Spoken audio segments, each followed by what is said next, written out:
हरिः ओम् नमस्सर्वेभ्यः। अद्य कृदन्तप्रकरणस्य स्वाध्यायचर्चापाठः 54तमात् वर्गात् आरभ्य अग्रे अध्ययनं करिष्यामः। प्रारम्भे वन्दनं। येनाक्षरसमाम्नायम् अधिगम्य महेश्वरात् कृत्स्नं व्याकरणं प्रोक्तं तस्मै पाणिनये नमः। वाक्यकारं वररुचिं भाष्यकारं पतञ्जलिं पाणिनिं सूत्रकारं च प्रणतोऽस्मि मुनित्रयं नमस्कृत्य तदुक्तिः परिभाव्य च वैयाकरणसिद्धान्तकौमुदीयं विरच्यते। So the plan for today is class number 54 onwards. Hopefully 3 classes, 54, 55, 56. Let's see how it goes ahead. आरंभे चतुष्पञ्चाशत्तमः वर्गः कर्तर्थे श प्रत्ययः. So we are now into the second sheet. We have completed Nandigrahi Pachadibhyo Luninyachaha and so on. And we are now on to the sh pratyaya. I have Raju Mahodaya over here. Let me just check if he's here. Yes, he's here. I'll unmute him and then he can take over. Namaste. नमस्ते. नमस्ते. कृपया किञ्चित् स्वपरिचयं कारयतु प्रारम्भे संस्कृतविषयकं तदनन्तरं प्रारभामहे. Okay, I am Raju Potla from a small village called Kalyan Durgam in Anantapur district, Andhra Pradesh. I have attended Taditha Prakaranam, Taditha class by Nilesh Ji from class number 67 to 108, and Chambu Ramayanam by Soumya Ji. So these two classes I have attended sincerely, and apart from other things, everything I prepare my own through ashtadhyayi.com and from Ashtadhyayi video classes from Advaita Academy YouTube channel.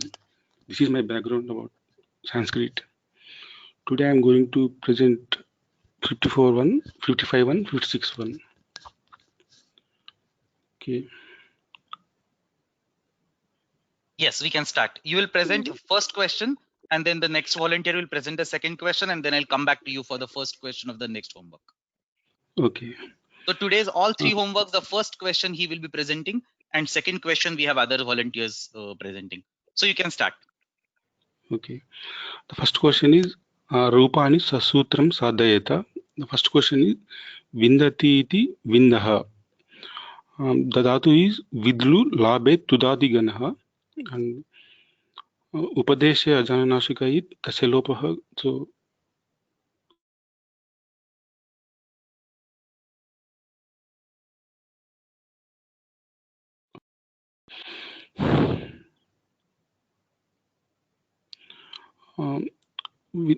Anupasargat Limpa Vinda Dari Ved Jujeji Cheti Sati Sahibescha Itanena Sutrena Shaprataya Bhavati Tasmat Lashak Vadite Taselopaha Itanena Sanalopaka Bhavati.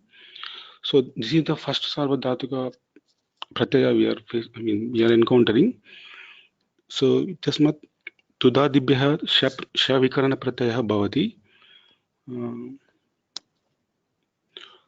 तस्मादपि लशक वदति इत्यनेन शकारः संज्ञालोपः भवति. Okay, so now शे मुचादीनाम् इत्यनेन नुमागमः भवति. This numagama is actually coming here after blocking 6 aniditam hala upadayah kinjiti iti sutrena. So vi num the a iti स्थिते मकारः इत्सन्नः भवति. उकारः केवलम् उच्चारणार्थं. सो नकारः एव अवशिष्यते. सो द फॉर्म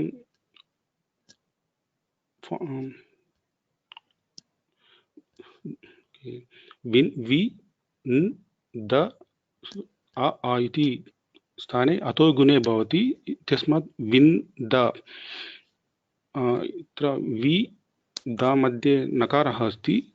इत्यस्मात् नश्च पदान्तस्य जलि इति सूत्रेण अनुस्वारः भवति। अग्रे अनुस्वारस्य ययि परसवर्णः इति सूत्रेण अनुस्वारस्य नकारः अपि नकारः न भवति। Is it okay? अस्तु, यत्र केवलम् अनिदितां हल यद् भवता उक्तं, so there is no need of speaking अनिदितां हल उपधायकं इति. This is not a kit pratyay at all. What is happening is that vida is in the sixth gana. For sixth gana there is a small set of dhatus which are under mucha and others, so that's subgana, we call them muchadis. For them, in presence of the sh vikarana pratyay, which is this you get a numagama. This you get a numagama. So she muchadinam iti atra numagamaha bhavati sh pratyay pare numagamaha bhavati in presence of the vikarana, and then whatever you have explained earlier next is okay. You can go ahead. Okay. Again the same dhatu. Okay. Vidlu vid upadeshe ajanunasika and isanya lopah tasya lopah it sutrena. Now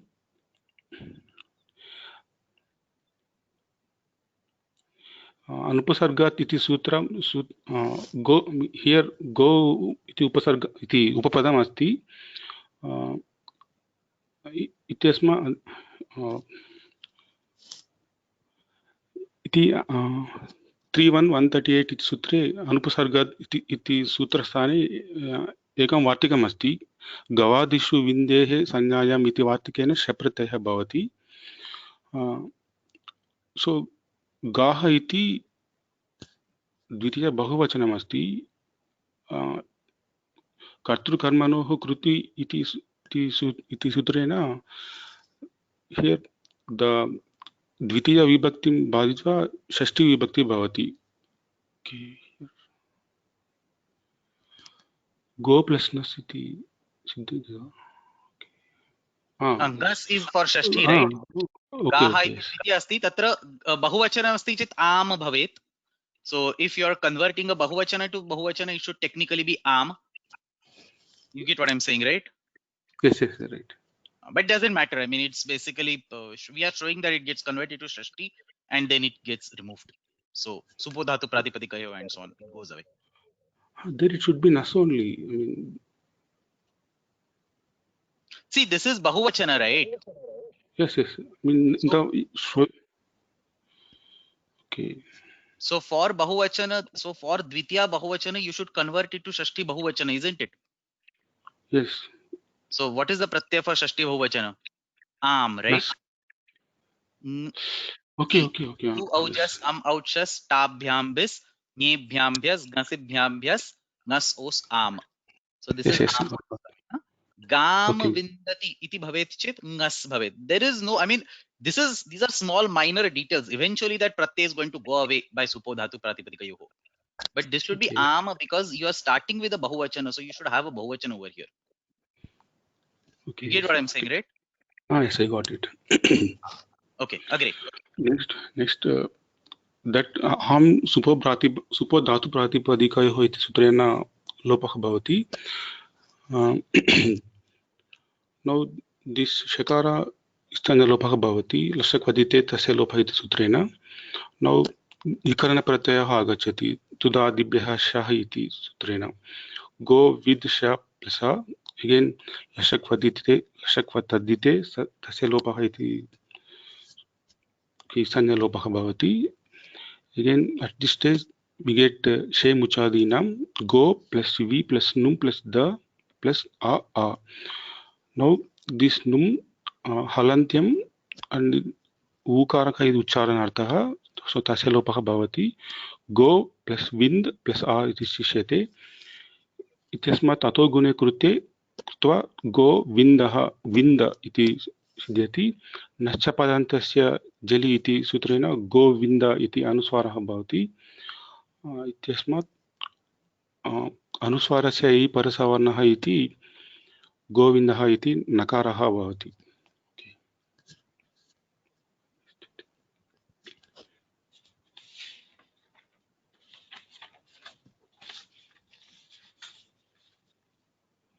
The third question is somebody just pointed out somebody just pointed out some typos in the Lashakva Taddite, so I just fixed them. Agre gachhama. Okay. Dayati iti dayaha, det iti dhatuhu, pane ityarte, vadigana dhatu iti. इति टकारः हलन्त्यं तस्य लोपः भवति. दे plus इति पाग्राद्मा that दृशः इति शप्रत्ययः भवति. लशक्वतदिते इति शकारः इत्संज्ञा लोपः भवति. इत्यस्मात् this dhatu is from vadigana, so kartari shap iti vikarana pratyayः भवति. दे प्लस शप प्लस आ तस्यापि हलन्त्यं लशक्वतदिते इति सूत्रेण इत्संज्ञा लोपः भवति. दै प्लस आ इति शिष्यते. नौ दे प्लस आ इति स्थिते एचो यवायावः इति सूत्रेण दै इति भवति.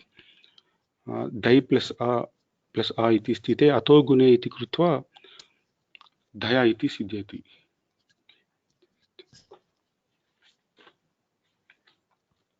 Agre. Next question is vyajigrati iti vyajigraha. Gra gandhopadane iti arte vadigana dhatuः इति. इत्यत्र वि आंग उपसर्गपूर्वकं ग्रा प्लस का प्रत्ययः भवति. आतश्चोपसर्गे कः इति का प्रत्ययः भवति. दिस इज एक्चुअली हियर पा ग्राद् मा देट् दृशः इति शप्रत्ययं बाधित्वा I mean जिग्रते संज्ञायां प्रतिषेधवक्तः इति वार्तिकेन शप्रत्ययं बाधित्वा कप् प्रत्ययः भवति. So this cup Pratyaya is अर्धधातुक प्रत्ययम्. Okay. V plus A plus gra plus का इति लशक्वति दिते तस्य लोपः इति सूत्रेण इत्संज्ञा लोपः भवति. V plus A इति उपपदमति इति सूत्रेण उपपदसंज्ञा भवति. V plus A plus gra plus A इति सिद्ध्यति. अतो लोप इति च आकारलोपः इति. ग्रा इति स्थाने आकारलोपः भवति. This is from sutra number 6464. Actually, okay. Next, V plus A plus gra plus A इति स्थिते व्याघ्रः इति इको एनति सूत्रेण सिद्ध्यति. Here, this vartika is to this vartika is given to block the jigra iti. This vartika is being given to block sha pratyaya. Kimartham samnyayam ityukte basic point is there is a word called vyaghra. So we have to somehow justify it. How do you justify this vyaghra word? Well, you give a vartika samnyayam for a well-known word in a very particular context. Pagradmade drishasha would give a sha that has been blocked. Therefore, you get a ka, outsargikaha ka pratyayah, and you get vyaghra. Okay, next question is utpashyati iti utpashyah drushir prechane iti vadigana dhatuः. दृश् इति अवशिष्यते इर् इत्संज्ञा वाच्या इति वार्तिकेन तस्य लोपः. पाग्राद् मा that दृशः इति शप्रत्ययः भवति. उत् प्लस् दृश् प्लस् श इति. तेन लशक्वददिते तस्य लोपः इति इत्संज्ञा लोपः भवति. and that ut word gets upapada संज्ञा उपपदम् अतिङ् इति सूत्रेण. ut plus drush plus a इति स्थिते कर्तरि शप् इति विकरणप्रत्ययं भवति. ut drush शप् plus a again हलन्त्यं लशक्वति इति and तस्य लोपः इति कृते ut plus drush plus a इति शिष्यति. Now this drush is get replaced by pashya by sutra 7378. Pa gradma stha na dan drusha drusyarti sarti शदसदां पिबजिग्रधमतिष्ठमन यच्च पश्यर्च दौशीयसीदाः इति पश्य आदेशः. उत् प्लस पश्य प्लस इति अतोगुणे सिंगल आकार आशिष्यते. सो उत् इति तकारः दकारः भवति जलां जशो अन्ते इति सूत्रेण. Again that dakara becomes takara karicha iti sutrena. Finally utpashyaha iti siddhyati.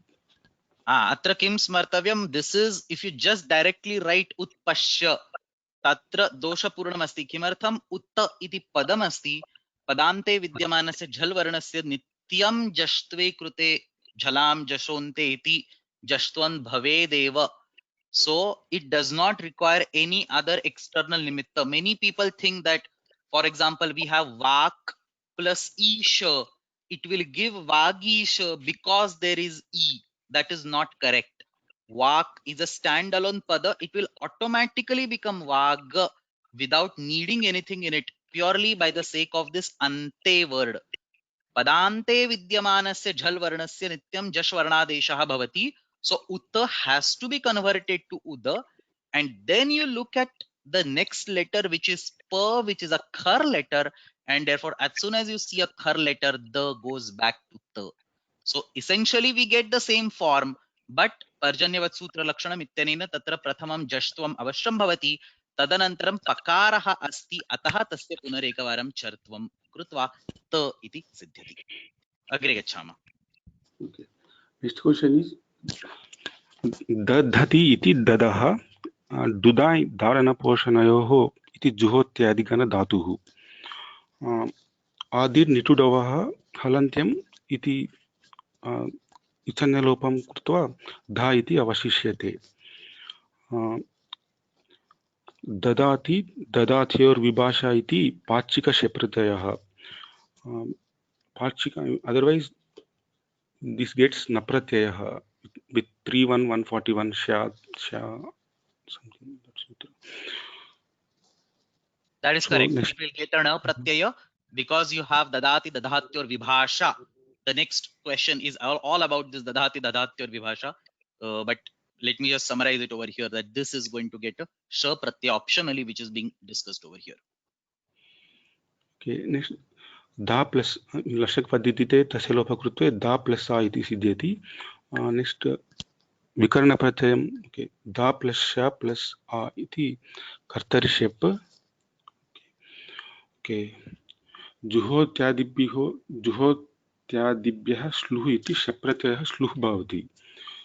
सो धा प्लस आ इति. नेक्स्ट श्लौ इति द्वित्वं भवति. धा धा प्लस आ. ओके, नेक्स्ट प्रथमः धकारः ह्रस्वः भवति. ह्रस्वः इति 7459 सूत्रेण. एक्चुअली धा धा इति द्वयोः धाकारः अभ्यस्तसंज्ञां प्राप्नोति. 64112 सूत्रे स्नाभ्यस्तयोरातः इति सूत्रेण द्वितीय धाकारस्य आकारः लोपः भवति. ध ध इति केवलं धकारः एव अवशिष्यते. This sutra is applicable only in sarvadhatika kigit pratah. I mean, yes, this is sarvadhatukam apit, right? So that is correct. That is correct. This is sarvadhatukam apita ityanena sahangitvat bhavati. Sh does not have a p in it. So we are talking about the sh pratyay, not the shap. Sh pratyay, which is the krudanta pratyay. So sarvadhatukam apita iti ngitvat bhavah akarasya lopah. अभ्यासे चर्चा इति सूत्रेण चर्त्वं भवति. प्रथम दकारः भवति. So simple संधि कृत्वा दधा इति सिद्ध्यति. This is not a sandhi, okay? That's another misunderstanding. Mixing Okay. a swara with a vyanjana is called varna melana. It is not called sandhi. Very rare cases a sandhi happens. So for example, tasmin plus iti, it becomes tasminniti. So there some type of sandhi happens. But normally is just varna melanam. A vyanjana is mixing with a swara. Okay. Okay. Somebody is pointing a typo. Let me fix that. Abhyasta should be here. So ubhayoho abhyasta samnya, ubhe abhyastam iti ubhayo abhyasta samnya. So important point, yatra dvitvam bhavati tatra पूर्वस्य अभ्यास इति संज्ञा अस्ति, उभयोः अभ्यस्तं इति संज्ञा अस्ति. And in some cases, not here, not in the dvitva of say juhotyadigana, or not in the dvitva or shlu or whatever, but some other places the second one gets a samnya called amredita. So tasya paramamreditam iti sutram asti. So each of them has a separate samnya in it. You have a samnya for purvam, which is very well known, abhyasa. You have a samnya for both, which is called abhyasta, which is written over here, shnabhyastayo rataha. And in some completely different context, nothing to do with over here. So let me repeat this again and again, just because we are talking about that context I'm talking. There is a sutram called tasya paramam reditam. So paramam, the second one, gets a samnya called amredita. Okay, agre gachama. Okay, next question is pibati iti pibaha pa pane vadigana dhatuh pa gradma de drushah shahiti shapratayam कृत्वा pa plus sha iti स्थिते लशक्वतद्धिते इति सूत्रेण तस् संज्ञलोपः कृतं पा plus okay next कर्तरि शप् इति विकरणप्रत्ययं पा प्लस शप् प्लस आ हलन्त्यं लशक्वतद्धिते इति शकारः पकारः इत्संज्ञा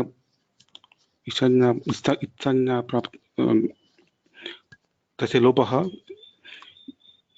139 सूत्रेण ओके हियर पा इति पिबा पास्थाने पिबः आदेशः भवति 7378 सूत्रेण पा ग्राद्मास्ता न दान् दृश दृश्यर्ति सर्ति शतसदाम् इति शतसदां पिबज्जिग्र दमतिष्ठ मन यच्च पश्य पश्यर्च दौशीय सीदः इति पिबादेशः भवति.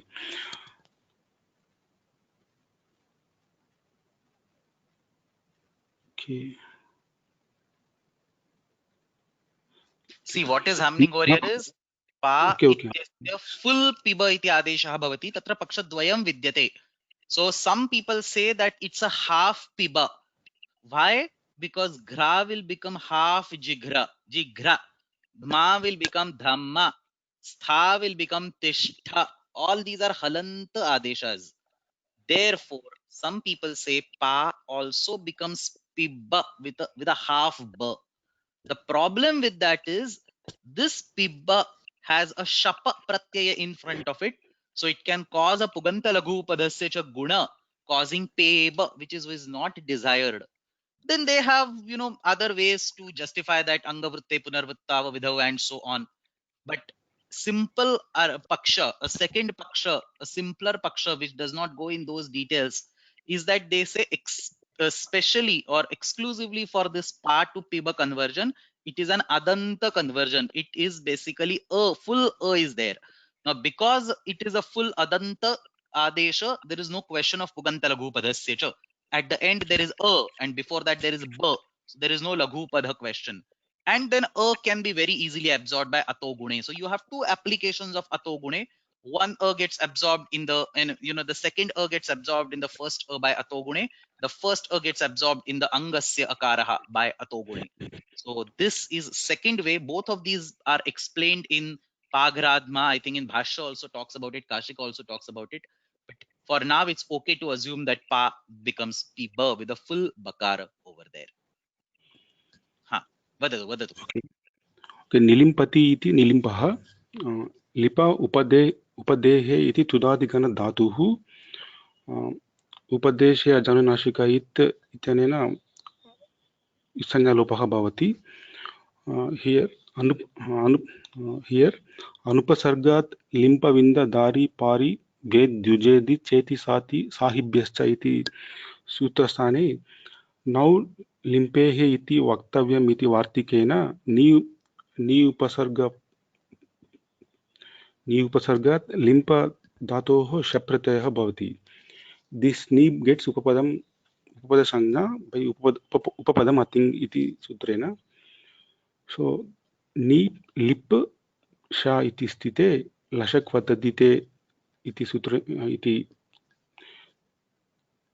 इत्संज्ञा शकारः इत्संज्ञा तस्य लोपः भवति.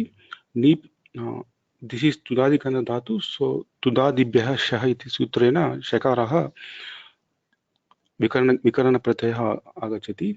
नी लिप् शा प्लस् आ अगेन शकारः लशक् वददिते इति इत्संज्ञा प्राप्नोति and तस्य लोपः.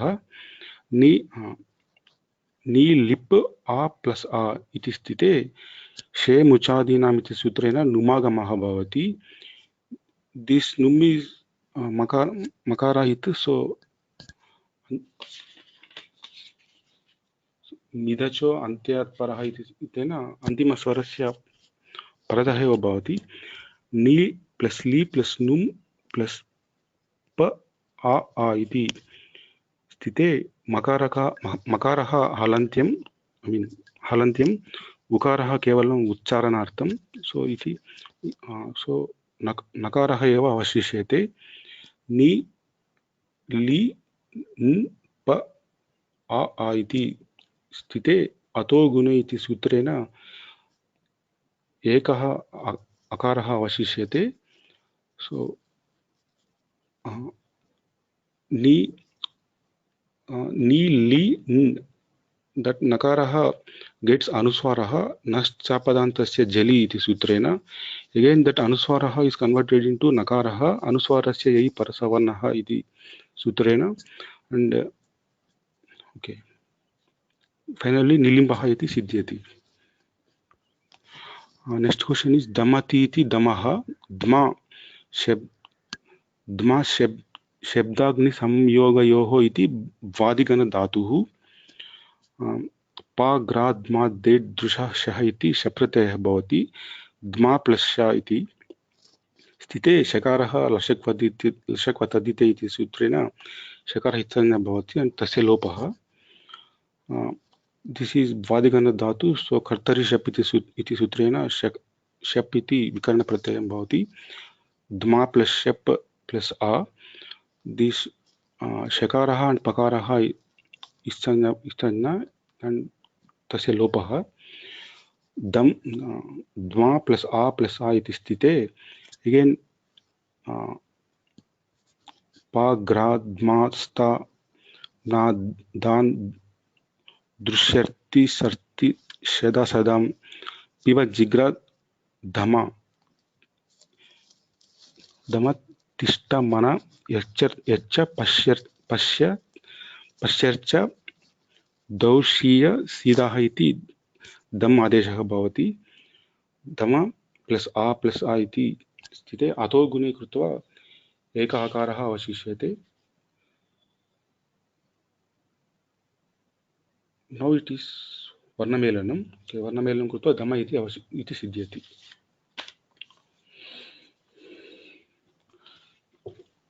नेक्स्ट क्वेश्चन इस् पारयति इति पारयः प्रू पालन पूरणयोः इति जुहोत्यादिगण धातुः इति. ओके, हियर प्रू प्लस निच् इति स्वार्थे निच्. ओके, हेतुमति च इति निच् भवति स्वार्थे.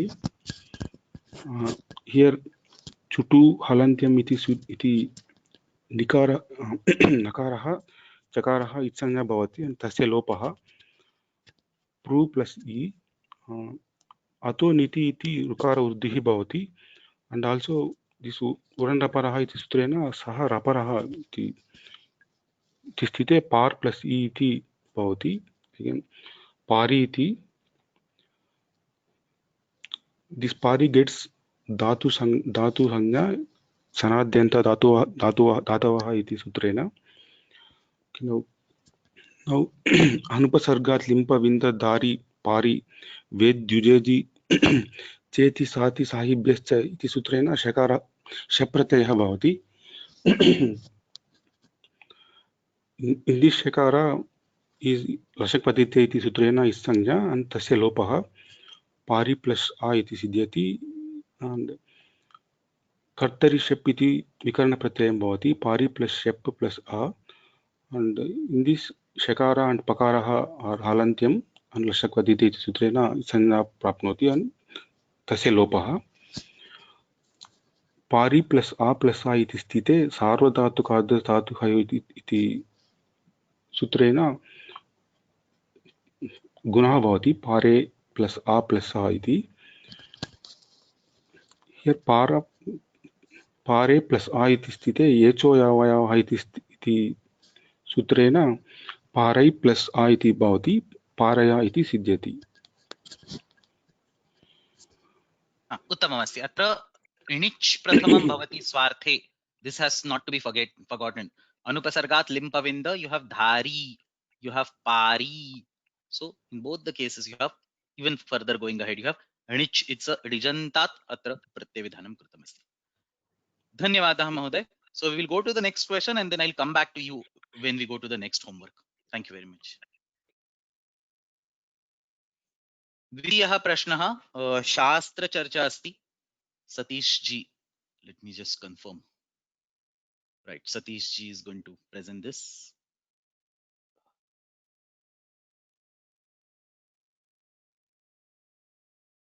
Namaste.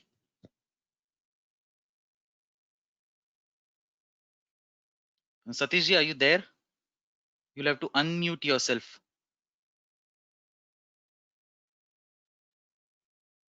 Namaste. श्रूयते वा? श्रूयते श्रूयते. आम्. शनै वदतु. This is a Shastra question. Lot of complex concepts are there. Go slowly and you can add your own explanation if you want. Okay. धन्यवादः. तत्पूर्वम् अहं भवतः एकस्य प्रश्नस्य उत्तरं ददामि.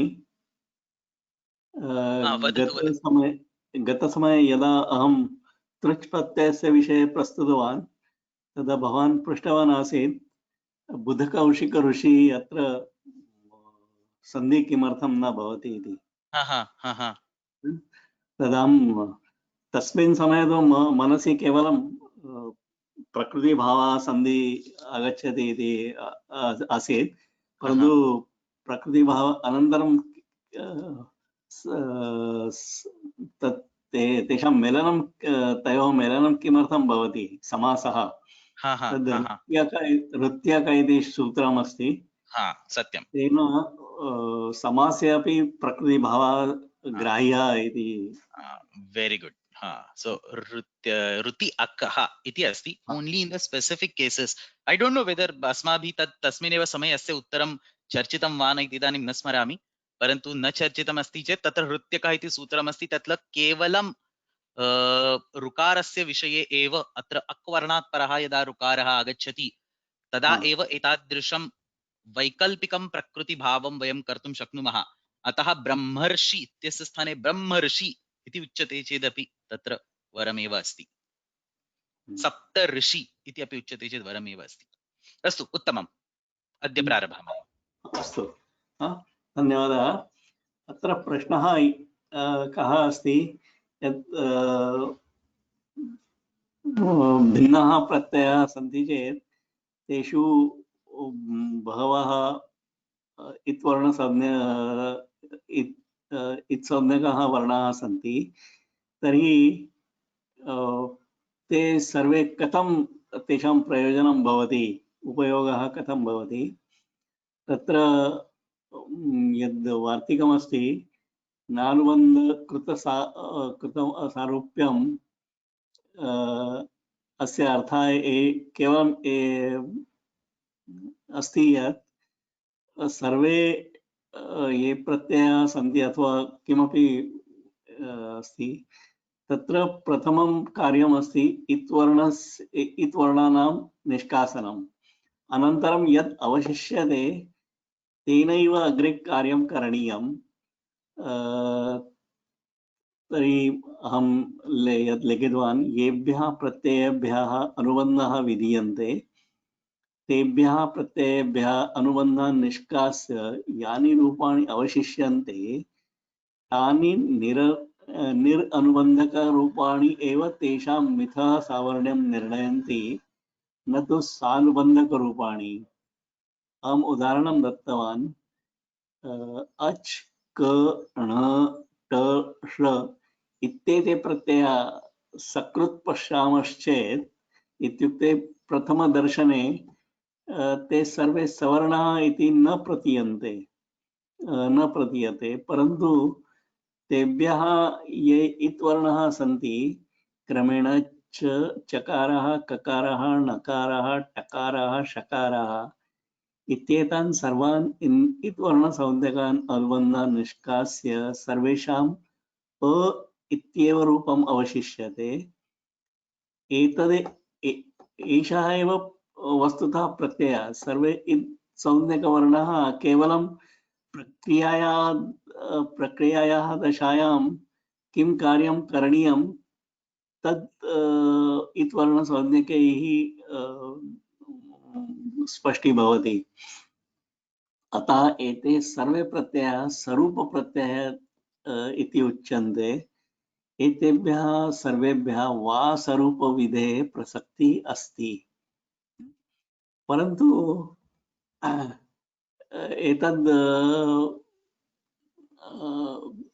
एतस्य ज्ञापकं किं?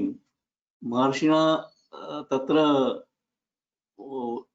एतद् वार्तिकं न लिखितं, परन्तु महर्षिणा सूत्रेषु एव यत् लिखितमस्ति तेन यस्य ज्ञापकं भवति यत् एतत् समीचीनमस्ति इति। सूत्रमस्ति दधाति दधात्योर्विभाषा। एतस्य सूत्रस्य विषये पश्यामः। अस्मिन् सूत्रे दा तथा दा धातोः शप् प्रत्ययः विभाषया उक्ता अस्ति। एतौ आकारान्त धातु। तर्हि अस्मिन् एव अस्य एव सूत्रस्य अनन्तरं यद् सूत्रं वक्ष्यमाणमस्ति महर्षिणा स्याद्व्यधासृ संस्रवतीर्ण वसा, एतत् सूत्रं दीर्घं बहु दीर्घम्।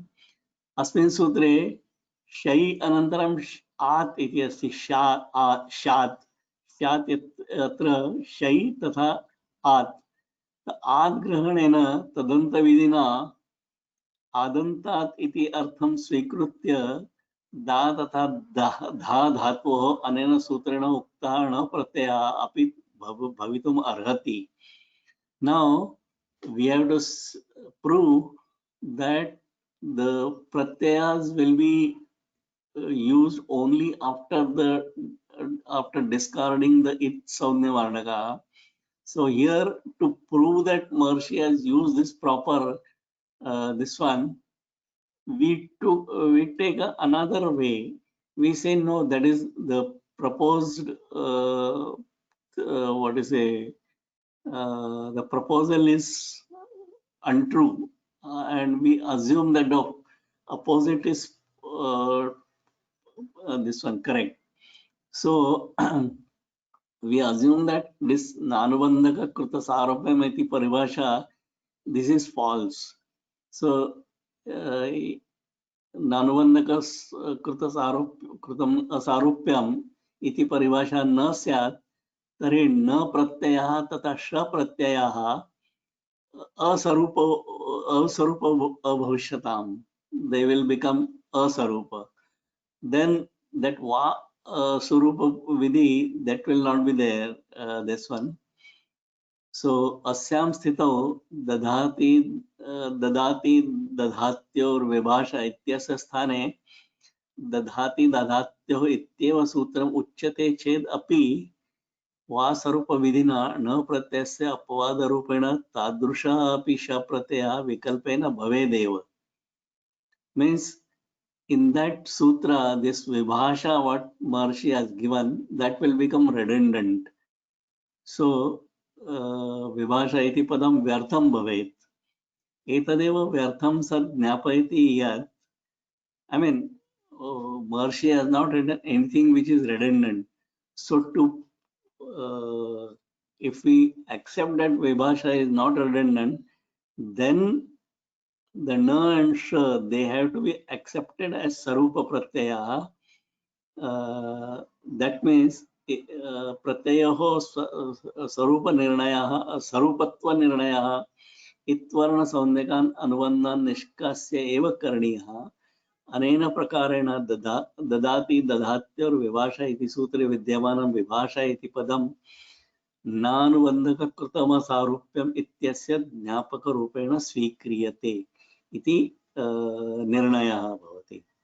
So final this one is that any pratyaya or for that matter any entity in Upadesha has to be accepted for the prayoga only after discarding the it saudnyaga varna and of course any varnas which have been used for uchchara. That's all. Thank you. Uttamam, samyak rupena uktam. So this was also explained in the actual class. He also explained it right now. You should go back and listen to the video. I don't want to spend time on again repeating the same thing. I'll just spend some 2-3 minutes on giving a little bit of interesting background on whole of this thing. So basically, Itsamnyaka Varnas, listen carefully, you'll get a lot of interesting information. Itsamnyaka Varnas are like very peculiar in the sense, Prakriyayaha Prarambhe Nityam Itsamnyaka Varnaha Lupyante. So then in the Vyakarana Shastra, a lot of times a detailed charcha is done, a detailed discussion is done on whether an Itsamnyaka Varna is really to be considered a part of that entity, or is it like something that is externally coming and sitting and then therefore it goes away right in the first step. So they actually give real life, comparisons. They say, assuming that a pratyaya is like a tree, is an itsamnyaka letter attached to the pratyaya? Is it like a branch of the tree, which is actually a part of the pratyaya, but then it gets trimmed down in the process? So is that itsamnyaka varna like a branch of a tree, or is it like a bird coming and sitting on that tree, which is basically a free soul and it can come any moment, go any moment, it is never a part of the tree? So there is a clear discussion done in the Paribhashendu Shekhara or in the Vyakhyana.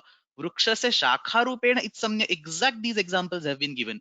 Vrukshasya shakha rupena itsamnyaka varnaha mantavyaha nochet tatra pakshi yaha asti tad sadrishaha itsamnyaka varnaha tatra mantavyaha. And in Paribhashendu Shekhara, Nagesha actually puts both these pakshas in front next to each other by giving two distinct paribhashas called anekantaha anubandhaha and ekantaha anubandhaha. So anubandha means an itsamnyaka varna. Is it a part of the pratyaya or is it not part of the pratyaya? Anekantaha means it is not part of the pratyaya. Ekantaha means it is part. Ekanta, it becomes one group. So it is part of the pratyaya. Whereas anekantaha, it is not part of the pratyaya. So anekantaha anubandhaha and ekantaha anubandhaha are the two pakshas presented in the Vyakhyanas.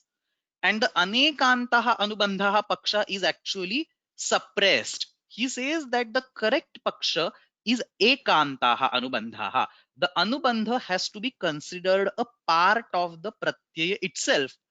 For example, in halantyam, very well-known sutram, in halantyam, we say antyam hal itsamnyakam bhavati. So when we are using the word antyam to indicate the last letter in that sequence, it is implied that the last letter has to be part of that group. If it is like a bird coming and sitting over there, we won't call it antya. We will call it, say, agantuka or external. But because sutras like halantyam clearly say antyam hala, therefore the paksha presented or more commonly argued accepted paksha is ekantaha anubandhaha. The itsamnyaka letters are part of the original pratyaya. Now, why I am talking all this? Because it directly relates to this particular answer. So now what happens is when ekantaha anubandhaha paksha is accepted, when we say anubandhas are part of the itsamnyaka varnas, it immediately raises multiple levels of the questions. For example, it says if anubandha is part of the pratyaya itself, then acha and ka cannot be called sarupa, because acha, now there is a cha sitting inside it, ka, there is a ka sitting inside it. So how can acha or ka be called sarupa pratyayas? Its samnyaka letters are part of it. Even though they go away later on, still they are part of it. So how can you call them a sarupa? And therefore, in order to solve that question, he has to give another paribhasha called nanubandhakrutam asarupyam. So there are actually three such questions posed.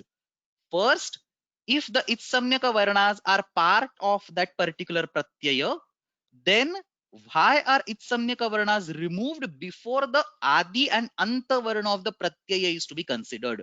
So if you take a pratyaya called, say, acha, is acha a chakaranta pratyaya? No, it is not a chakaranta pratyaya. It is akaranta pratyaya. Why? Because itsamnyaka letter is removed before the adi and anta of a pratyaya is determined. So that is the same thing.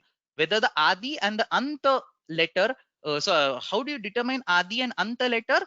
After removing itsamnyaka varna. Second, how do you determine the sarupyatva? After removing itsamnyaka varna. So there are these multiple questions that come up, and all these questions have been addressed by multiple levels of other paribhashas on the top of it. Nanubandhakrutam asarupyam, nanubandhakrutam anejantatvam, nanubandhakrutam anekaltvam. So nanubandhakrutam anekaltvam, nanubandhakrutam anejantatvam, nanubandhakrutam asarupyam. Sequence of paribhashas are given in Paribhashendu Shekhara. One of them was over here. So the whole reason why such a paribhasha exists is because itsamnyaka varnas are considered to be part of the pratyaya. They have to be removed, and still they are not considered part of, in the process of determining sarupya or whatever. Anyway, this was all digression. Because we never get to talk or explain these things. They're not part of our syllabus at all, but I thought we have some time today, so I just thought we have this particular paribhasha. Those of you who have studied or who will study going ahead Paribhashendu Shekhara in details, there is much more to it that we can discuss in this particular context, that probably is out of scope for now. I think Satish ji wants to speak something, so I'm going to unmute him. You can speak, and then we'll go to the next. You have to unmute. Vadatu. Namaste. No, I just another example came to my mind from the modern life. Nothing to do with the Maharshi and Acharya's time. I compare all these pratyayas or even dhatus or anything in the what is given in the Upadesha as a product that we buy in the market from some store. Anything, which comes with the packing. So on the packing, there are many things written, like the date of manufacture, the expiry date, who has produced, the country of origin, and all those things. So they tell us about something, by what date the product has to be used, a medicine has to be used, or what are the other instructions. Okay, so Itsamnyaka varna are like the packing. They tell us something about the product inside, and we have to discard all that before we use the product. But we have to read those instructions which are written on the packing and follow those instructions by using the product. So these Itsamnyaka varnas are like that instructions, which we have to discard them, but we have to keep those instructions in mind before we use the product. That's a very nice analogy. Yes. So I've heard it at other places also. So you say something that is a cover which you basically throw away, and but you use whatever is property of that cover for the internal production or whatever. It's a very nice analogy of having a packaging of a product which is actually thrown away but is used for deciphering or understanding some additional information about the internal one. Satish, I'm getting some comments congratulating you on very nice explanation over here. So indeed a very, very nice analogy that you have explained over here. Okay, thank you Thank very you much. very much. Okay, Dhanyavadaha. Thank you very much. We'll go ahead. Agrimaha prashnaha. We'll take one more question and then we'll stop because the next question also had some interesting discussion. 55th question again. Kartari bunch of pratyay shvun thakan. So this is the last exercise of sheet number 2. Then we will jump on to sheet number 3. So last set of pratyas in sheet number 2. Again, Raju Mahoday, your name starts with B, right? That's why I was started searching in R. Namaste. Vadatu. Prarabhamahe. Okay, first question is sprushati iti sparshah rogavisheshah atra kah pratyayah. Okay, here 3.3.16 iti pada ruja visha sprusho gai iti sutrasthane ekah vartikah asti. स्पृश उपतापः इति वक्तव्यम् इति वार्तिकेन गै प्रत्ययः भवति. Here sparsha means some disease. In other places such pratyaya is used. Normal touch iti. That is correct. So ghai pratyaya is given by the sutra. Pada ruja visha sprusho ghai iti ghai pratyayah kasmin arthe bhavati sprusho upatape iti vaktavyam iti tatra vartikam no cha dadikam spashtikaranam asti. Agre. Okay, द्वितीयः प्रश्नः चन्दनसारः इत्यस्य वृत्तिं लिखत. Okay, here चिरं तिष्ठन् कालान्तरं सरति इति सारः इति वृत्तिः. Here we are, first we are doing Pratyaya to Sru Dhatuhu and we are not doing, here Chandana is not a Upadam. Sru Dhatoho Gai Pratyayam Krutva Saraha iti siddhyati. Ityasmat Chandana iti Purvapadena Sashti Samasa Krutva Chandana Saraha iti Padam siddhyati. The Sru Sthire, this is to be understood. Sru Sthire इत्यनेन सूत्रेण केवलं श्रु धातोः सार घय प्रत्ययं कृत्वा सार इति भवति. अत्र उपपद समासः नास्ति. I have been telling this again and again. It is important to understand where there is upapada samasa versus where there is a ready-made krudanta talking with a subanta which is in shashti. So only when a sutra gives you an upapada you will be allowed to do that upapada samasa, and for all practical purposes it is sheet number 3 in our course. In all other places, beyond that there are some exceptions, sheet 4, 5, I'll talk about it, but in all other cases, sheet 1 and sheet 2 specifically, you have to have a standalone krudanta and then add a shashti tatpurusha samasa on top of it, unless there are some exceptions we have already studied, janardana and so on, where the upapada itself is required present over there, required to be present. Okay, agre gachhama. Third. The next question is nartakaha atra navul pratyayah na bhavati kimartam. Here navul iti vu iti avashishyate, istanyalopam krutva 3 to 145 iti sutrena shilpini shun iti sutrena ityanena api vu iti siddhyati. This 145 this is later sutra, so this sutra blocks the previous one nityam.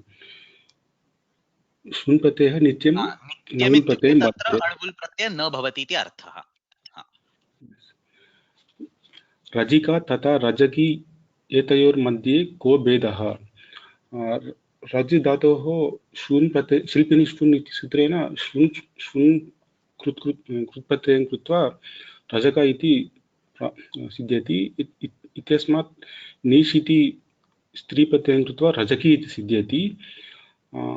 According to rajaki iti siddhyati, but according to Bhashya, this Ranju Dhatu does not get Shilpini Shun iti sutram. It gets some Unadi Pratyaya, Shilpini Sangayor, Shilpi Sangayor Apurvasyapi iti Unadi Sutrena.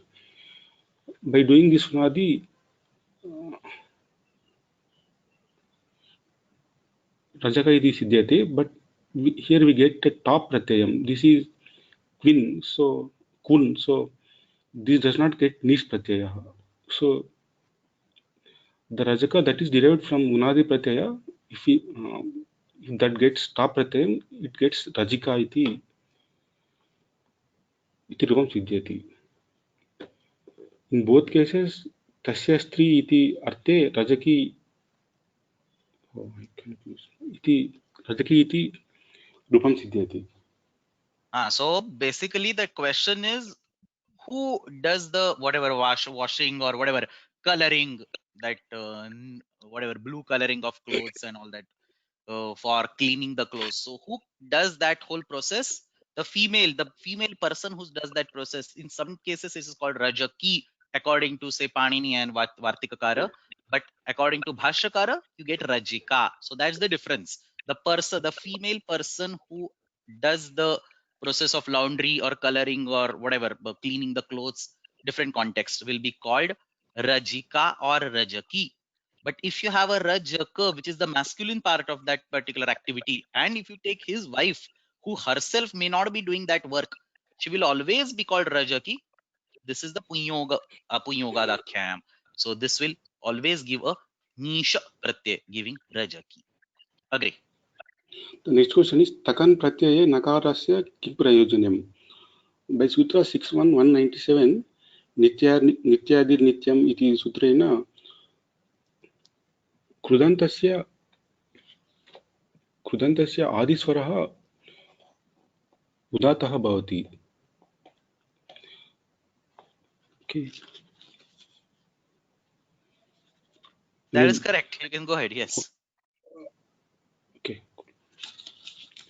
Nyucha iti prutak sutram kimartam nirmitam. This is done to do yoga vibhagah. 3146 Gastakan, and next sutra is Nyucha, and the next sutra is Hascha Vrihi Kalayoho. If Nyucha is okay, Nyut is separately created in order to, the Nyutus what is that? Anuvrutti Rupena 3118 सूत्रे अपि न्युट् भवति. इत्यस्मात् न्युच्च इति प्रत्येकं सूत्रं निर्मितम्.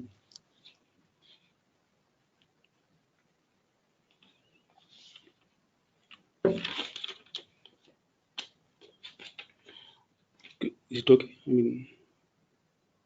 Yes. If something is not okay, I will intercept. I don't want to disturb every now and then. I would like you to continue. So if I don't speak anything, you can just continue. Okay. गायनं तथा गानं द्वयोः अपि शब्दयोः एकस्मिन्नेव वाक्ये प्रयोगं कुरुत.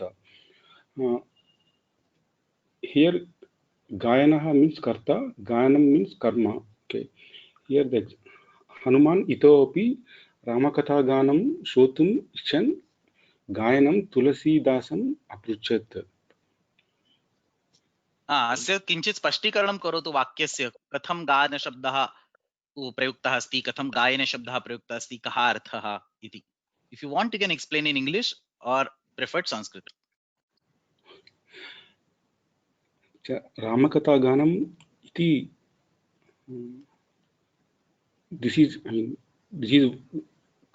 okay. This is karma actually. This is not a okay. Here Tulasi Dasam iti shabdasya gayanam iti visheshana rupena gayanam iti as an adjective, gayanam is used as an adjective to Tulasi Dasam. Gayanam refers here karta Tulasi Das. But Ramakatha Ganam iti sthane, Ganam means song, karma. See, this karta karma business is actually not that very easy in this context, because here Gayana is the karta of the gai kriya, to sing, but it is the karma of prucha kriya. You understand, right? So atra kim vadamaha, this is part of karaka. This should be studied in details separately, not here. But atra kim vadamaha gayana ityukte yaha गायति सः गायनः तथा च यत् गीयते तद् गानम. Gana is a song, gayana is the singer. Therefore Hanuman, the one who wants to listen, itopi Rama katha ganam, Hanuman wants to listen more and more of the Rama story.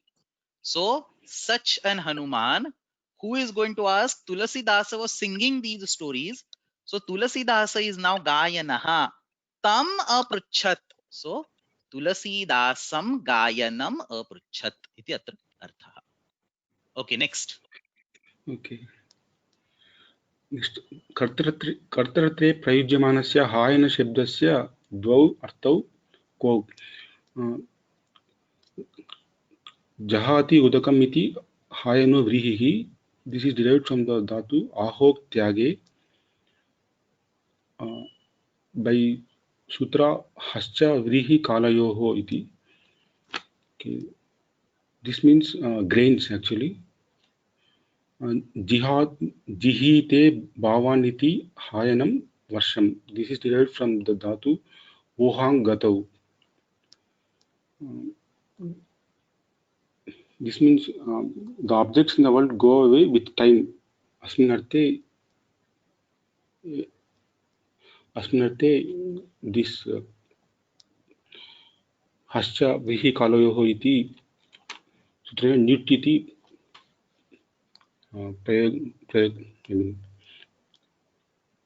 nit is applied in this case. Okay. केभ्यः धातुभ्यः समाभिहारे वुन् प्रत्ययः भवति. प्रूस्रु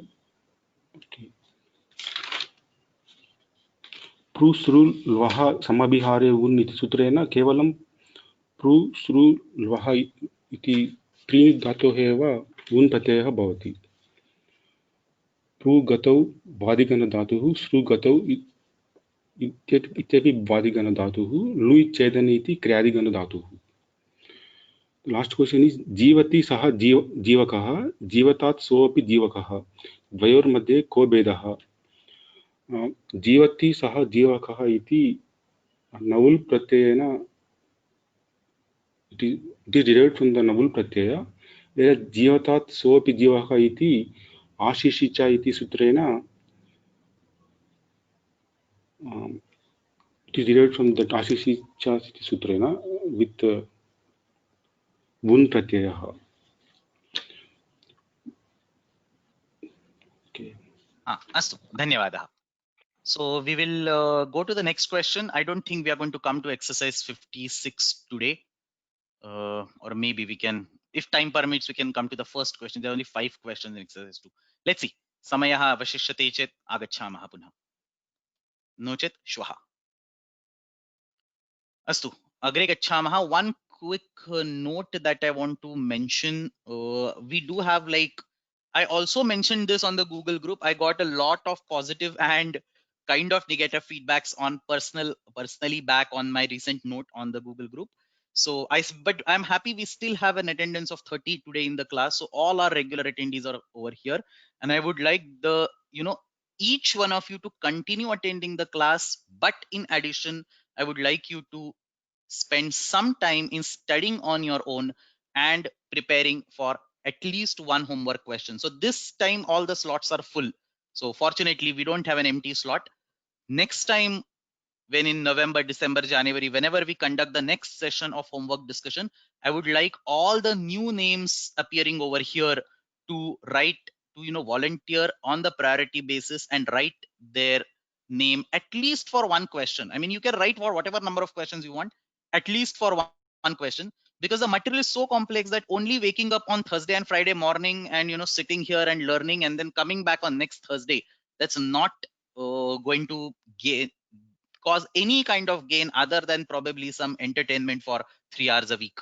So we have to put in a lot of efforts, and one way to put in is at least try out writing the homework. And believe me, you think you have understood, but when you start writing down, you will realize you have not understood.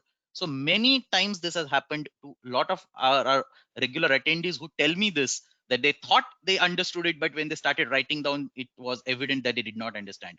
So then there is a chance. I mean, this is actually an opportunity to learn, rectify whatever we are learning. And also, please take the exam seriously. I know nobody of us is over here for marks. Nobody of us over here is for certificate, for jobs, for money, whatever. It's all passion that drives us over here. But then you have to justify. I mean, you have to give justice to your passion. Just waking Thursdays and Fridays for 1.5 hours doesn't, qualify as passion. So please, it's open book test. It's not closed book. You're free to read whatever books during the exam. You're free to read whatever books, notes, whatever you want. Please attempt the test. Some questions will be from the set that is already given to you. In the sense, I'll give it next week or next week, and then there'll be some new questions, and you have a window of 1 week to answer. All objective type, 100 marks, 100 questions, 1 mark each.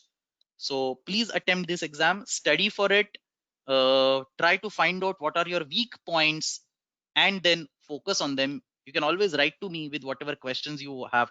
So the purpose of that email was not to make you run away, or not to make you believe that you should not be attending the classes and all that. I'm happy. I mean, instead of 30 people, if 300 people come, I'm probably more happy. But that's not what I want. I would like every one of you to really spend time on understanding this particular material, because understanding Vyakarana is at the center of understanding everything else. You would like to study Vedanta, you would like to study Kavya, you would like to study yoga, whatever, you have to understand the core Vyakarana in the beginning. Mukham Vyakaranam Smrutam iti uchyate. And what I'm teaching in this course is not individual Shastra concepts. Like, it's okay if you don't understand Nanubandha Krutam Anekaltvam. You at least understand how to go read, interpret, understand that text. You understand this, which then you get this skill which you can then apply whenever you want to read, for example, Shankar Bhashyam or Gita Bhashyam or whatever, something in other stream. So please take this particular request as an opportunity rather than something that is mandated, and start volunteering starting from the next session. And also, please attend the exam seriously. Okay, so with all this discussion, let's go to the next one, 55.2, Chandrasekharanji. Namaste. Namaste, Madhya. We'll switch. So what he has done is he has created an Excel sheet. So we will switch to that Excel sheet. I will also be uploading that Excel sheet on the course portal. Plus the same information is here in the table format. So whichever you want, you can use. So do you want to go to the Excel sheet, or do you want to stick here? I will just set the question and Okay. अत्र प्रश्नः अस्ति स्तम्भद्वयम् आसीत् तत्र दशधातवः प्रथमस्तम्भे अपि च द्वितीयस्तम्भे तु दशप्रत्ययाः निर्दिष्टाः. I can show you the question. Just 1 minute. कृपया. This is. तत्र दशधातवः सन्ति प्रथमस्तम्भे, अपि च द्वितीयस्तम्भे तु दशप्रत्ययाः सन्ति. कस्य कस्य धातोः के प्रत्ययाः भवन्ति इति निर्दिशता इति प्रश्नः अस्ति. तत्र इदानीम् एक्सेल् शीट् मध्ये गच्छामः.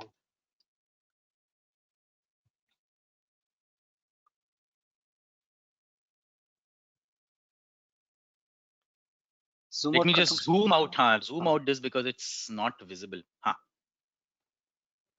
Vadatu. तर्हि अत्र सम्यक्. अत्र कथम् अत्र उपस्थापितवान् इति चेत् वामतः दक्षिणं तु प्रत्ययाः सन्ति, उपरिष्टात् अधः धातवः सन्ति. अपि च इदानीं नुळ् श्वन् वुन् इति स्वरूपप्रत्ययाः, तदर्थं तस्य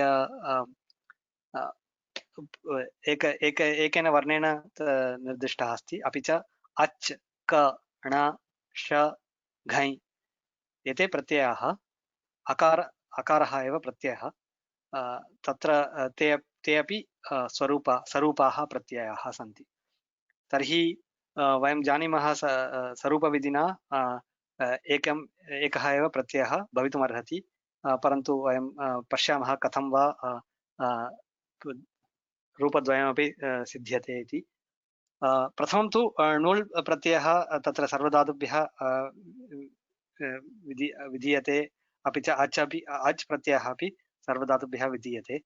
नन्दिग्रहि प्रजादिभ्यो ऋणिनिचः इत्यनेन सूत्रेण तद् अच् विधीयते। सर्वेभ्यः धातुभ्यः विधीयते, यदा अपवादः अस्ति तदा एव प्रत्ययः न भवति। तथैव णुल् प्रत्ययः अपि। तर्हि प्रथमस्तम्भं णुल् प्रत्ययं पश्यामश्चेत् तत्र स्पर्शक, गायक, ग्राहक इत्यादि रूपाणि, पद् धातोः पादक, ओहाक्त्यागे इत्यस्य हायक, चल् इत्यस्य चालक, गै इत्यस्य गायक इति णुल् प्रत्ययः णिच् अस्ति, तदर्थम् अचोणिति इत्यनेन अपि च अचोणिति अपि च अतौपदायाः इत्यनेन कार्यद्वयमपि भवति।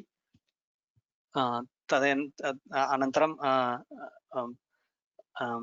युवर्णाकौ इत्यनेन क इति आगच्छति, तर्हि अन्ते क इति अस्ति, तावदेव। अनन्तरं अच् प्रत्ययस्य तदेव तद् आर्धातुकप्रत्ययः अस्ति, तदर्थं सार्वधातुक अर्धातुकयो अपि च पुगन्तलघूपदस्य च इत्येव सूत्रं कार्यं करोति। तर्हि सृ इत्यस्य सर, खन, कनु इत्यस्य खन्, खन, ग्रह, पद इत्यस्य पद, चल इति सर्वाणि रूपाणि।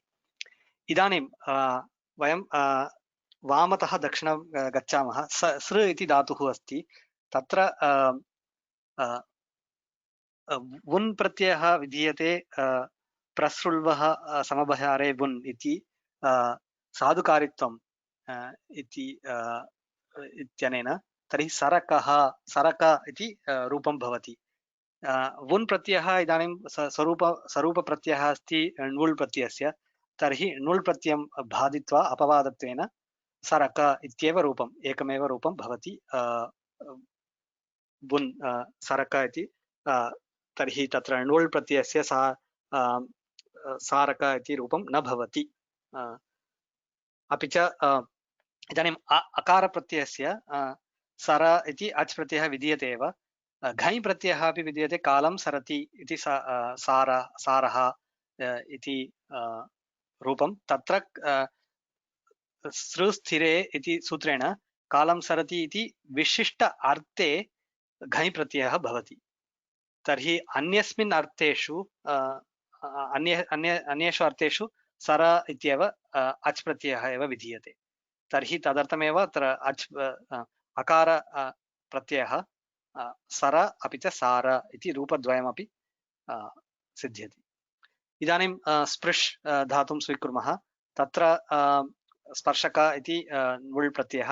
इदानीम् अकारप्रत्ययेषु स्पर्श उपतापे इति अर्थे घञ् प्रत्ययः विधीयते, पदरुज विष स्पृशो घञ् इत्यनेन।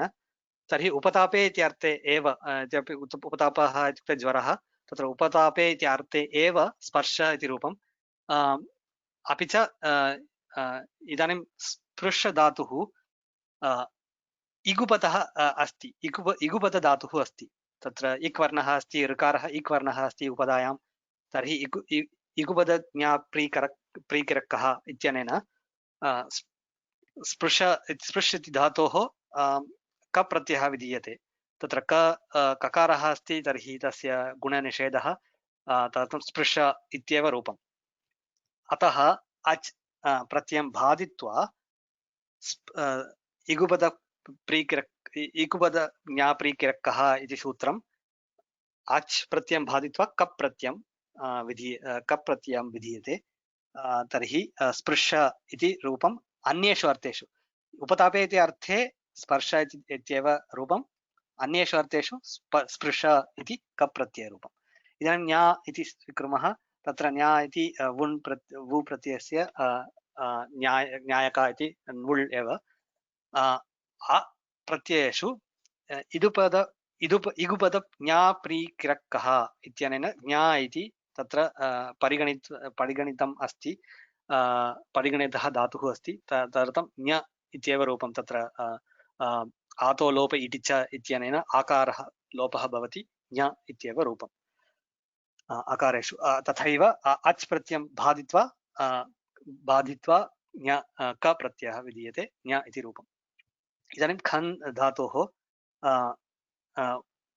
वु इति श्वन् इति शिल्पिनि श्वन् इत्यनेन खनक इत्येव रूपं तद् नुल् प्रत्ययं बाधते तर्हि तत्र कनक इत्येव रूपम् अपि च अच् अकार प्रत्ययेषु अच् प्रत्ययः विधीयते खन इति रूपम् इदानीं ग्रह इति रूपं तस्य खद धातोः विषये अस्माकं या काचित् चर्चा अभवत् ह्यः तस्मिन् विषये अपि किञ्चित् वदामि तत्र कोशेषु भवान् अपि वदतु प्रायः कोशेषु तत्र खानक इति कश्चित् रूपं दृश्यते तत् णवुल् प्रत्ययान्तम् अस्ति इति कुत्रचित् कोशेषु लिखितम् अस्ति एतादृशम् अस्ति चेत् तत्र कीदृशः अपवादः स्वीकरणीयः तत्र कोशे दोषः अस्ति उत अपाणिनीयप्रयोगः अस्ति इति तु सर्वम् अधिकम् अन्वेष्टव्यं तस्मिन् विषये मया अधिकम् अन्वेषणं न कृतं परन्तु तादृशः अपाणिनीयः प्रयोगः अत्र भवेत् इति आवश्यकता अपि नास्ति खनधातोः तत्र णिच् प्रत्ययं स्वार्थे णिच् प्रत्ययं कृत्वा णुल् प्रत्यये क्रियते चेदपि खानक इति रूपं भवितुम् अर्हति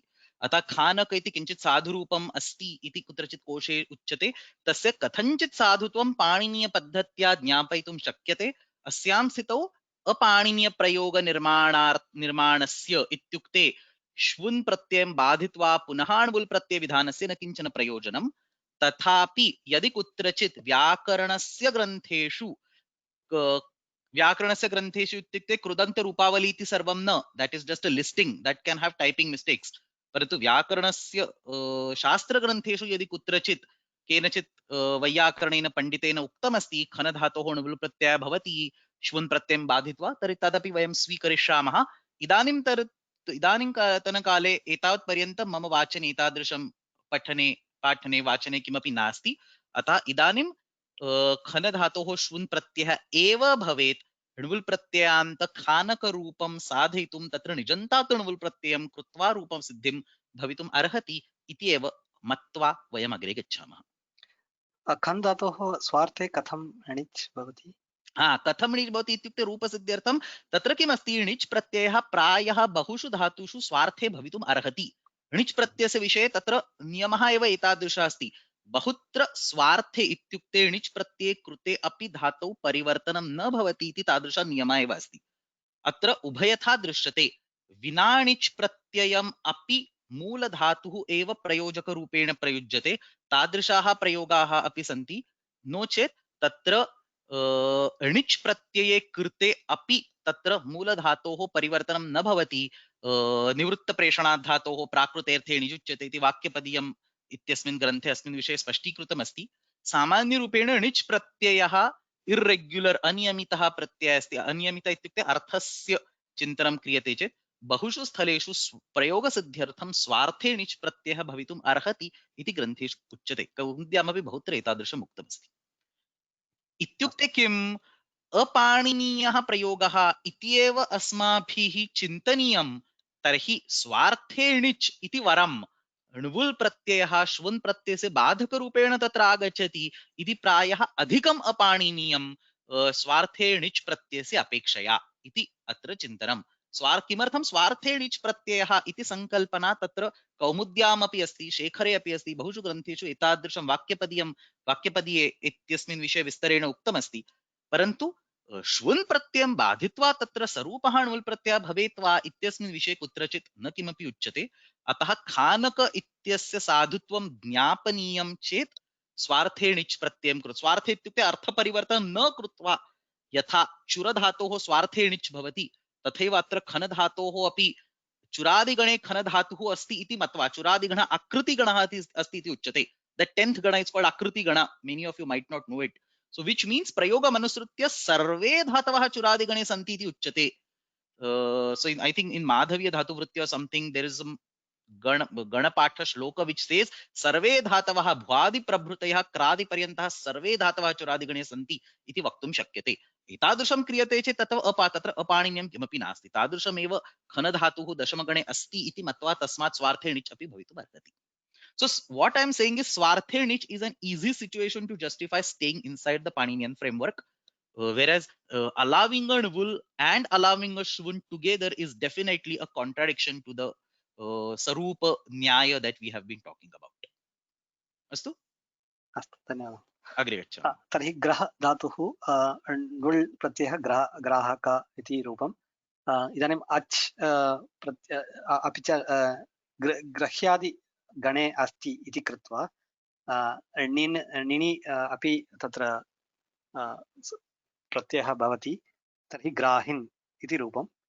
इदानीम् अकार प्रत्ययेषु प्रथमं ज्योतिषी अर्थे एव ग्रह इति अच् प्रत्ययः विधीयते। अपि च गृह इति ग्रह इत्यस्य गेहे कः इत्यनेन सूत्रेण गेहः अपि च निवासः इति निर्देशं कर्तुं गृह इति रूपं कप् प्रत्ययेन विधीयते। अपि च विकल्पेनापि विभाषा ग्रहे इति सूत्रेण व्यवस्थितविभाषा प्राप्य तत्र ग्राह इति रूपं ण प्रत्ययेन विकल्पेन भवति। तद् विकल्पेन अस्ति इति कृत्वा तस्य पक्षे अच् प्रत्ययः विधीयते, ग्रह इति अच् प्रत्ययेन। इदानीं लुञ् प्रत्ययः लुञ् छेदने इत्यस्य तत्र नन्दिग्रहि प्रचादिभ्यो लिनिचः इत्यनेन लवण इति रूपं निपातनात् अणत्वं भवति। तत्र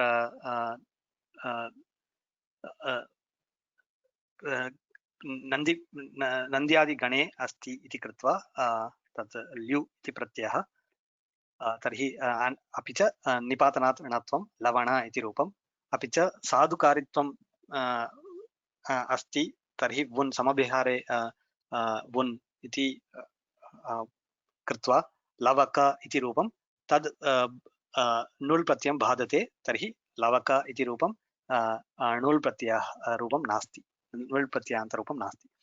पदगतौ तत्र नुल् प्रत्ययान्तरूपम् अस्ति, यतोहि अन्य प्रत्ययानां अन्येषां अन्यौ प्रत्ययौ न भवेत्, तर्हि पादक इति रूपम्। अपि च इदानीं पाद उपतापे अर्थे पद रुज विशर् स्पृशो घञ् इत्यनेन पद इति धातुः तत्र परिगणितः अस्ति, तर्हि पाद इति रूपं। घञ् ञकारान्त अस्ति, तर्हि अचणिति अपि च अतोपदायाः इति अतोपदाया इत्यनेन उपदा दीर्घः भवति, पाद इति रूपम्। अपि च अन्यस्मिन् अर्थे अन्येषु अर्थेषु पद इति अच् विधिः एव भवति, पद इति रूपम्। ओहाक् त्यागे इत्यस्य हायक इति रूपं णुल् प्रत्ययेषु णुल् प्रत्यये परे। अपि च स्याद् ध्यासृंसंस्रवतीर्ण वसा वह्री लिह श्लिषश्च इत्यनेन हाय इति तत्र आकारान्त धातुः अस्ति, अतः हाय इति रूपं सिद्ध्यति। चल इत्यस्य णुल् प्रत्यय चालक इति रूपं चलति इति चालकः। इदानीं विकल्पेन ण प्रत्ययः भवति, ज्वलति कसन्तेभ्यो णः इत्यनेन विकल्पेन ण प्रत्ययः, पक्षे तु अच् प्रत्ययः एव। ण प्रत्ययः अचोणि अत उपदायाः इत्यनेन चाल इति रूपम्, अच् विधिना चल इति रूपम्। इदानीं गै शब्दः गायकः इति णुल् प्रत्ययान्तरूपम्। अपि च आदेच उपदेशे शिति इत्यनेन आकारः भवति, तर्हि गा इति आकारान्त धातुः। तर्हि ण प्रत्ययः विकल्पेन भवति, न क्षम्यतां, ण प्रत्ययः भवति, तर्हि गाय इति रूपम्। तस्य अन्य अकार प्रत्ययः न भवन्ति। Uttamam. Rajagopalan Mohoday wants to actually has put a very nice point. I'm going to unmute you. You can actually speak this. कृपया unmute करोतु if you can. Do you have Maha? Namaste. Namaste. For the Chala Dhatu, I think there was a Vartika which we studied, I think, the last class. I'm not remembering the exact Vartika. By that Vartika, we get the Dvitva, and then we get the form Chala Chala. Chala, Pata, Chara and Vada. For these four dhatus, Ak Agamaha Bhavati, Tatra Abhyasa Dvitvam Bhavati, Abhyasasya Ak Agamaha Bhavati, and then we get Chara, Chara, Chala, Chala, Pata, Pata, Vada, Vada. These four forms we get. Very nice. I also completely missed that while reviewing this particular sheet. Thank you very much. तर्हि किम् अत्र Tarhi Chala or Chala Chala, both forms are possible. So Chala, Chara, Pada, I think, no, Pata or Pada, I don't remember now myself.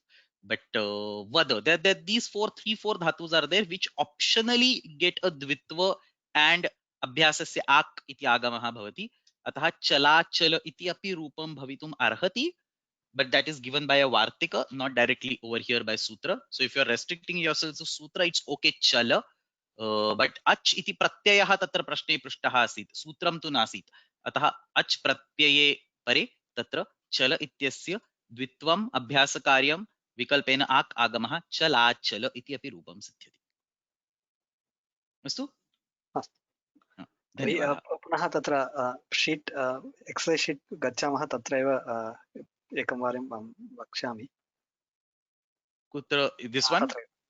अहं किम् उक्तवान् तदेव अत्र अस्ति रूपाणि. वदतु. तदेव